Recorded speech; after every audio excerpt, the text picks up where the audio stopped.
Professor doutor Nilson Euclides, analista político dos mais inteligentes do nosso estado. Professor, é sempre um prazer bater um papo com o senhor. Tudo bem, professor? Tudo bem, você, Alan, como é que tá? Você esteve em São Paulo recentemente? Eu tive. Aproveitei alguns dias de folga que a gente estava na universidade e fiz uma viagem a São Paulo. Merecida viagem. Merecida. Merecida viagem. Obviamente que mesmo em São Paulo, depois o senhor já retornou, já estava na academia hoje, ministrando aula. O senhor teve tempo de acompanhar a campanha eleitoral no rádio e na televisão, professor? Não, eu tenho acompanhado, não tanto quanto eu gostaria, até por conta de outros trabalhos, outras coisas que a gente precisa fazer, mas eu tenho, sempre que tenho oportunidade, eu baixo alguns programas na internet, tanto da oposição, dos partidos, todos os partidos em geral, mas a atenção mais é redobrada nas candidaturas que são as principais, né? A candidatura da Frente Majoritárias. Popular, majoritárias.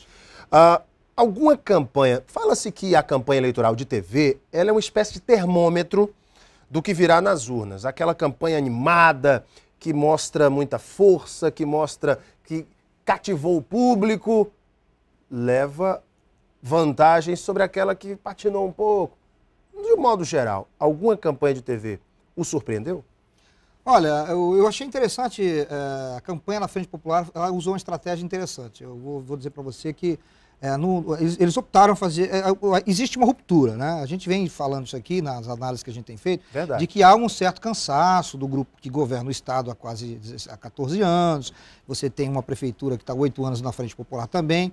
Então esse cansaço, a estratégia da Frente Popular foi exatamente apresentar um candidato que teoricamente seria um candidato novo, mas... Ele é jovem, inclusive. Jovem, e nos primeiros momentos a campanha da Frente Popular optou em, de certa forma, não fazer o discurso da continuidade, você pode observar. E de não colocar os medalhões também. Exatamente, o que é diferente de outras campanhas à frente, que olha, fulano, o Jorge, o Binho vai continuar o que o Jorge fez.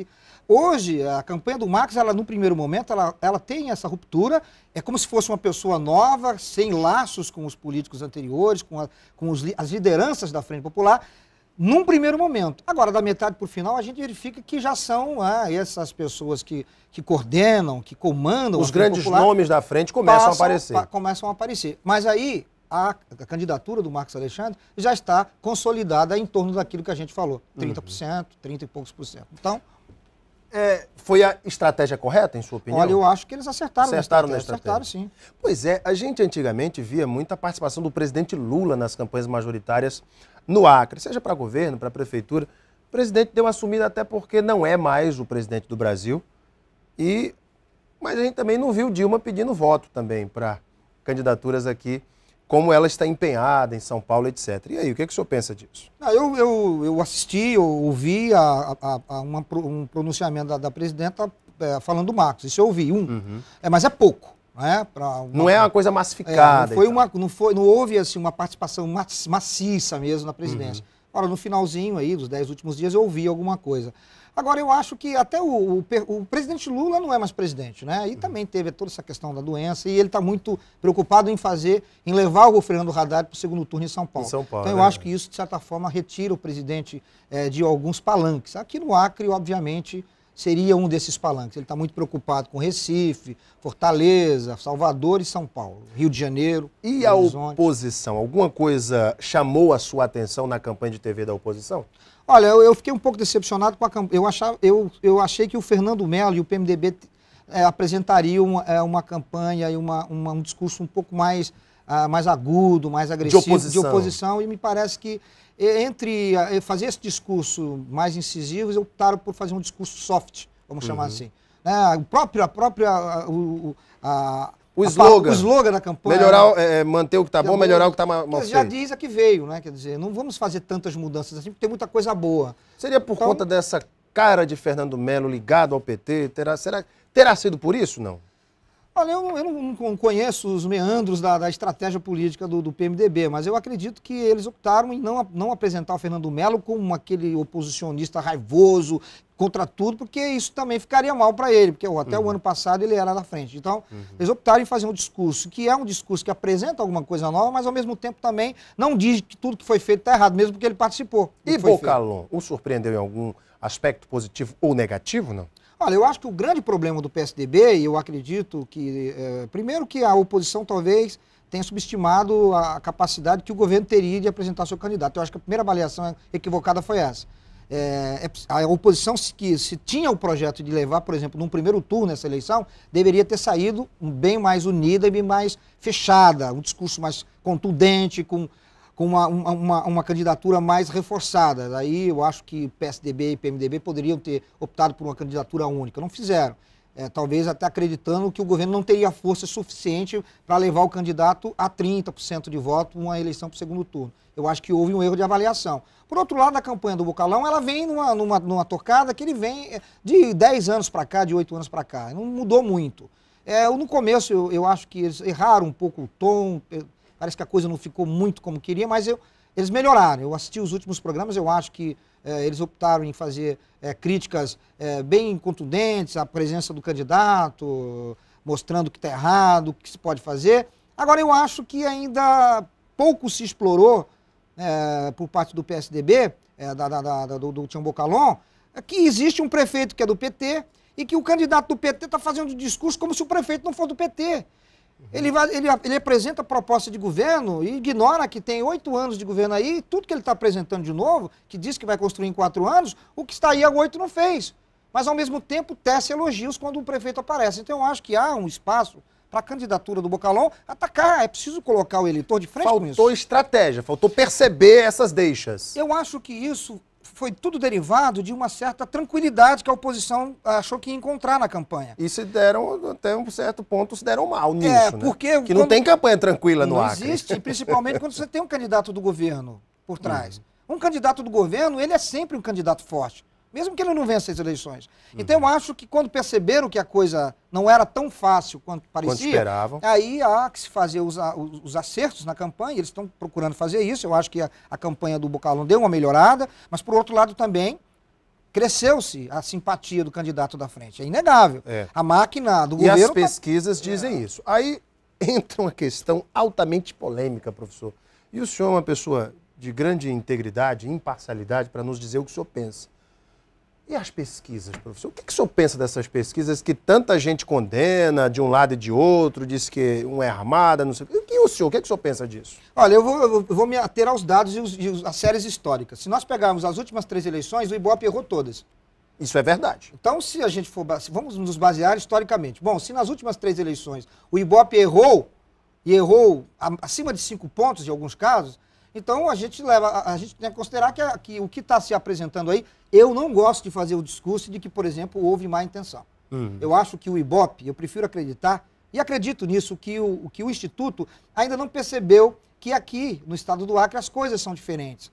Às vezes o tipo de amostragem que se faz no Rio, em São Paulo, em outros estados da federação... Não serve para cá. Não serve, então é preciso rever esses conceitos, e eles já deviam ter feito isso, porque, afinal de contas, uma eleição você errar, é aceitável. 2, 3, aí a coisa começa a complicar. Começa a complicar. É interessante. E por falar, o senhor citou a presidente Dilma na campanha local, e o PT em São Paulo, quem diria, largou em 3º, 4º, começa a passar o Serra, Datafolha diz que está em empate técnico, Russomano já está no segundo turno em São Paulo. E o que acontece em São Paulo repercute em todo o Brasil. Por isso que eu estou fazendo essa análise. O senhor acha que lá em São Paulo, quem vai para o segundo turno com o Russomano? É difícil saber, mas eu disse para você em uma entrevista que a gente fez aqui, coisa de 1 ano atrás, talvez, um pouco menos, de que o Fernando Haddad era um candidato consistente. E que cresceria. Que cresceria. E que verdade. Agora, o que me surpreendeu foi a rejeição do Serra. Isso realmente me surpreendeu. É o efeito Kassab, não? Não, eu acho que tem um pouco da avaliação que o cidadão paulistano está fazendo, da administração do prefeito Kassab, mas também tem a ver com o passado histórico do candidato, né? De ter assumido a prefeitura, ter largado o governo. Quer dizer, então, essa coisa toda, de certa forma, o eleitor é muito sensível nesse aspecto. Então, junta-se todas essas questões dentro de uma candidatura e você... Só que é surpreendente que esteja acima de 40%. Inclusive, uma pergunta da internauta, a Lívia Gomes, ela diz o seguinte: professor Euclides, o que o senhor acha sobre a discrepância entre as pesquisas recém-divulgadas? Ela cita que uma é data contra, que apontou 33% de preferência do eleitorado para o candidato Bocalon do PSDB e 43% para o candidato Marcos Alexandre do PT, E a pesquisa Ibope apontou 43 para Marcos Alexandre e 39 para Bocalhon. O que explicaria essa diferença, na sua opinião? O que aconteceu, a Datacronton apresenta o Tião Bocalhon em primeiro com 43, o Marcos em segundo com 33. Essa é o Ibope apresenta 42 para o Marcos e 39 para o Tião Bocalhon. Essa é a informação que eu tenho. Eu acho que a pesquisa... A nova do Ibope já coloca Marcos Alexandre na frente, né? Eu desconheço essa nova do Ibope. Coloca ele na frente. Mas nós estamos trabalhando 39 e 42, vamos reportar aqui a pesquisa do Ibope. Nós estamos dentro da margem de erro. Então, se você colocar 5 para baixo do Marcos, ele vai para 37, 5 para mais do Bocalhon, ele vai para 44, 43. Então, quer dizer, a margem de erro é difícil você avaliar. Tem essa questão que a gente falou do Ibope. Como ele tem sempre errado, então a gente tem que... O que acontece que erra sempre? Quer dizer, eu acho que o tipo de amostragem, quer dizer, eu não sei, o tipo de pesquisa é padrão no Brasil inteiro, mas às vezes é preciso fazer adaptações. Agora, com relação à pesquisa da Datacronton, ela também, se você colocar aí uma margem de erro 5%, vai a 38%, o outro baixa 5%, vai a 36%, 37%. O quadro hoje, é de segundo turno. Pode até não ocorrer, porque nós temos 10 dias ainda, efetivamente, de campanha nas ruas e de televisão. Mas o quadro hoje é de segundo turno. Se a diferença do Ibope vai ser 5 para mais ou para menos para o Marcos Alexandre, aí a gente só vai saber no dia que ocorrer a eleição. E aí, quando se fala em segundo turno, muita gente especula. Como será o posicionamento dos candidatos que não forem para o segundo turno? De acordo com as pesquisas, iriam para um eventual segundo turno Bocalhon e Marcos Alexandre. Sobrariam aí Antônia Lúcia, Fernando Melo. Fala-se tanto que Antônia Lúcia apoiaria o candidato do PT e que Fernando Melo apoiaria, mas não com aquele ímpeto Bocalhon. É isso mesmo que vai acontecer? Olha, a eleição para o segundo turno tem um aspecto interessante. Nós temos 4 candidaturas que se apresentaram, né? A Antônia Lúcia, em torno de 5%, o Fernando, que não decolou, está em 6%, talvez chegue a 7%, 10%, a gente também precisa esperar um pouco mais. E nós temos as 2 candidaturas que se consolidaram na frente. O problema é que essas 2 candidaturas, vamos trabalhar aqui com 40% cada um, são 80% do eleitorado. Dos votos válidos, por exemplo. Dos votos válidos. Então, quer dizer, a margem para transferência de voto diminui muito. Se você tivesse, por exemplo, 3, 4 candidaturas, uma com 15, outra com 20, outra com 30, outra com 25, e aí você teria uma margem de manobra maior. Quem vai apoiar quem? O quadro que se mostra aí é que, por exemplo, será uma eleição muito disputada. Independente se o PMDB, que provavelmente deve apoiar a candidatura do Bocalhon, pelo menos a informação que a gente tem é essa, os eleitores da Antônia Lúcia, eu confesso a você que eu não sei qual vai ser a orientação do partido. Eu desconheço, eu não vi nenhum pronunciamento da candidata dizendo no segundo turno apoiaremos. O PMDB, a gente sabe que historicamente deve apoiar o PSDB. O PSDB. Conversei com 2 deputados recentemente e um deles me deu uma informação, um entendimento, uma avaliação dele. Ele me disse o seguinte: Alain, olha só, historicamente o eleitor do PT é aquele eleitor que vai mais para a rua, que se divulga mais, que coloca mais o adesivo no carro, até porque é o partido que está no poder. No entanto, aquele eleitor da oposição, tem muitos deles que votam calados, escondidos até, não ficam divulgando o seu voto. E aí, na hora de se apurar, se percebe as eleições tão acirradas como foram as eleições de 2010. E aí, o senhor acha que essa tese é realmente uma tese que deve se levar em consideração?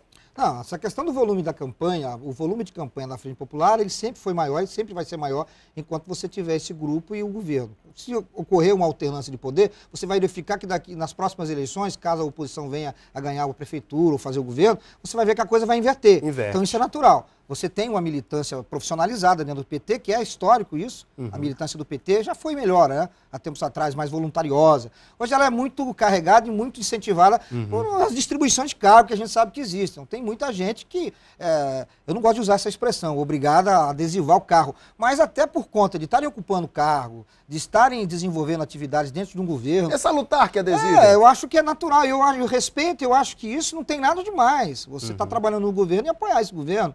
Né? Agora, por outro lado, você tem uma população que se identifica também com o discurso do Tião Bocalhon, essa coisa do produzir para empregar, que às vezes as pessoas, mas o discurso é muito voltado para a população rural. Não, quando você fala produzir para empregar, talvez aí eu acho que o Tião Bocalhon poderia ter acertado um pouco mais o tom e explicar para o eleitor que produzir para empregar não é necessariamente produzir grãos, mas é produzir também dentro do espaço urbano, com indústria, trazer indústria para o município, produzir alguma coisa. Fomentar a economia. Exato, agregar valor ao produto que a gente tem. Então, tudo isso eu acho que faltou um pouco de didática também. É preciso que o PSDB invista ainda, tem aí 10 dias, talvez eles possam fazer essa correção. Última pergunta, professor. A falta de figuras importantes nas campanhas. Perpétua realmente não participou da campanha de Marcos Alexandre. E algumas pessoas me disseram, Alan, eu senti muita falta do Márcio Bittar na campanha do Bocalum. Eu acho que ele poderia aparecer mais. E aí, o que o senhor pensa? Já era esperado? O que o senhor pensa disso? Olha, eu acho que poderia aparecer mais, sim, mas todo dia eu estava fazendo ali o retorno ali na Ceará, em frente ali a Pinguim. O Márcio Bittar estava lá com a bandeira do Tião Bocalão em frente ao comitê, adesivando o carro, balançando. Quer dizer... poderia aparecer mais na televisão. Eu acho que poderia, sim. Agora, eu não sei, é difícil você... porque cada programa tem uma estratégia. De repente, a estratégia era de reforçar a presença... Eu estou dando uma opinião sem o conhecimento preciso. Mas, de repente, a estratégia de campanha era consolidar a imagem do Bocalão, portanto, não dividi-la com uma outra liderança importante, que também tem um eleitorado. Então, eu acho que... Talvez isso aconteça nesses últimos dias. É possível também, né? A gente não tem que esperar até o final. E Perpétua era esperado que ela não aparecesse? Não, Perpétua seria um contrassenso se ela, por exemplo, aparecesse na televisão ao lado do Marcos Alexandre. Aí seria um suicídio eleitoral para ela. Muito bem, gente. Infelizmente, nosso tempo é curto. É sempre um prazer bater um papo com o professor Nilson Euclides. Professor, na sua opinião, teremos segundo turno em Rio Branco? Só para o quadro hoje é de segundo turno, segundo turno. Agora, isso pode mudar. Claro. Nós temos 10 dias de campanha. Tudo pode acontecer. E o eleitorado acriano, ele tem um comportamento diferenciado. Eu acho que o dia da eleição é fundamental para a militância e para os partidos, no dia da eleição. Conversei com o professor doutor Nilson Euclides. Professor, obrigado pela tua vinda.